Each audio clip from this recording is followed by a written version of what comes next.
আজকে তোমাদের জিভে জল আসার মতো একটা খাবারের নাম বলি। সেটা সকলেই জানো।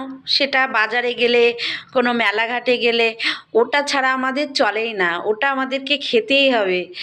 ওফ, কি কি বলতো, মেয়েদের প্রিয়। একদম মেয়েরা, এখন আবার ছেলেরাও খায়, ছেলেরাও কম যায় না, ছেলেদেরকেও খেতে হবে। কারণ কি বলতো, খুব লোভনীয় জিনিস। সেটা হলো ফুচকা। ফুচকা আমাদের মেয়েদের খুব প্রিয় জিনিস, সকলেই ভালোবাসে। তো আমিও ভালোবাসি। বাজারে গেলে তো খেতেই থাকি, মানে ক টাকার যে খেলাম তার কোনো হিসাব থাকে না।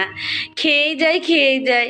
ফুচকাওয়ালা লাস্টে বলে যে, দিদি আপনার তো প্রায় 100 টাকা হয়ে গেল, আর দেবো? আমি বলি, না না না না না, আর না। কিন্তু মানে কি বলবো, আমি বলে কথা বলছি না, সকলেই তাই, সব মেয়েরাই তাই। ফুচকা জিনিসটা খুব ভালোবাসে সকলে। তো এখনকার দেখি মেলাঘাটে গেলে মানে ছেলেরাও খায়। তো আমার মেয়েও ভালোবাসে, আমিও ভালোবাসি।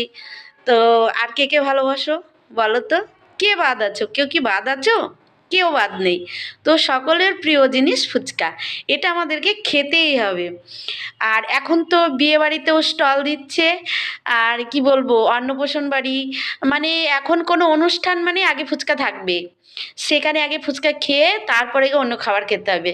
ফুচকা খেয়ে মনে হয় যে পেট লোড হয়ে গেল, আর অন্য খাবার খেতে পারবো না। কিন্তু ফুচকা আমাদের খেতেই হবে।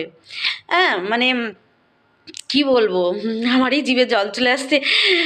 মানে কি বলবো, এটা মেয়েদের একদম মানে ফেভারিট খাবার। ফেভারিট খাবার তো। তো কি বলবো, আর সকলেই ভালোবাসে, সে আমি একা নই। তো মেয়েদের এই খাবারটা চিরদিনই স্থায়ী থাকবে। আশা করি এটা কোনো দিন ফুরোবে না। তো আমাদের খাওয়াও ফুরোবে না। কি বলো বন্ধুরা, তাই তো? আজকে তোমাদের জিভে জল আসার মতো একটা খাবারের নাম বলি। সেটা সকলেই জানো।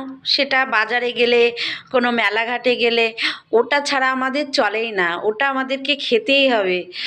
ওফ, কি কি বলতো, মেয়েদের প্রিয়। একদম মেয়েরা, এখন আবার ছেলেরাও খায়, ছেলেরাও কম যায় না, ছেলেদেরকেও খেতে হবে। কারণ কি বলতো, খুব লোভনীয় জিনিস। সেটা হলো ফুচকা। ফুচকা আমাদের মেয়েদের খুব প্রিয় জিনিস, সকলেই ভালোবাসে। তো আমিও ভালোবাসি। বাজারে গেলে তো খেতেই থাকি, মানে ক টাকার যে খেলাম তার কোনো হিসাব থাকে না। খেয়েই যাই। ফুচকাওয়ালা লাস্টে বলে যে, দিদি